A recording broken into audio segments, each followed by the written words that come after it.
Every morning is a ritual. We settle in, log in, and check email before the 9 to 5. But once in a while, something comes along to break this mind-numbing monotony. This is one of those days. Dear, my name is Arnaud, and I'm from France. First of all, excuse me if my writing is not so good.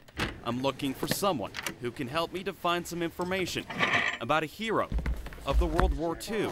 His name is 365. Walter Clare Holder. Here it is. In the wrinkled pages at the recorder's office, He did exist. we found our first clue He was corporal. into European theater. this invisible man. He served overseas 1 year, 8 months, and 3 days. But why? So he wasn't hurt. Why would a man in France want to know more about an Evansville native he's never met? I don't know if But the book had not closed on our search for Walter Clare Holder. We found his headstone at Sunset Memorial Park and Garden, where he was buried alongside his wife, Geneva. But our search would then take us to Little Rock, Arkansas to find the next of kin. As it turns out, we weren't the only ones looking for something. January the 10th of 43. Says he expects to be shipped out any day now. And I wondered if that's why he didn't write anymore, as he was shipped out. Unfinished is the diary Connie Tapp hangs on to.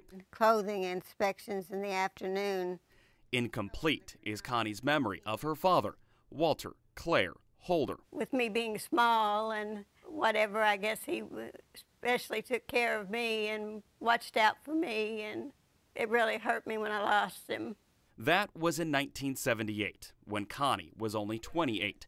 Since then, she spent the months and years and decades wondering and wanting to know more about her father, her World War II veteran, her hero. He really didn't like to talk about it much, and he would have, if you asked him a question, he'd have one-word answers, or he would evade the question completely. In the frayed and tattered frames that Connie still has, here he is.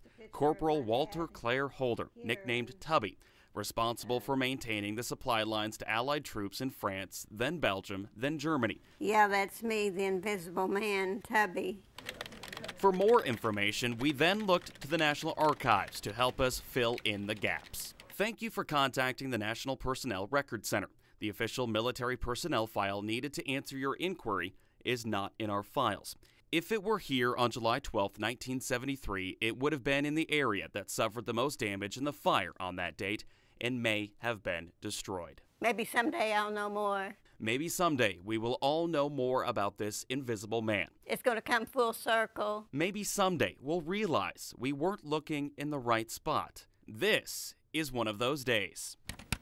Dear Jordan, thank you so much for what you do to help me. I'm passionate by World War II. And during my vacation, I often go to Normandy, where the American troops landed in France. Last summer, I get the helmet, Walter Clare Holder. These pictures are just remarkable, and as I look at them, I'm just in awe of what I see. Great pictures are taken not with a camera, but with the mind. It was part of those days that he didn't talk about, but they were the days that were real. Now I think it's fate that's brought it all together. Walter Clare Holder, hardened by war but softened by a daughter's smile. Every daddy's girl thinks her dad's a hero. Even without his crown. But if there's one thing we've learned in this search, it's this. We aren't the only ones looking for something. Dear Jordan, I would like to honor his memory and write a small article. I would like French people know what he did for our freedom, and it's a way for me to honor his memory. A way for Walter to be known and not unknown. It's as if to make Walter visible and not invisible. But as it turns out, Walter Clare Holder isn't the only invisible man. Arnaud, the mystery emailer, is too.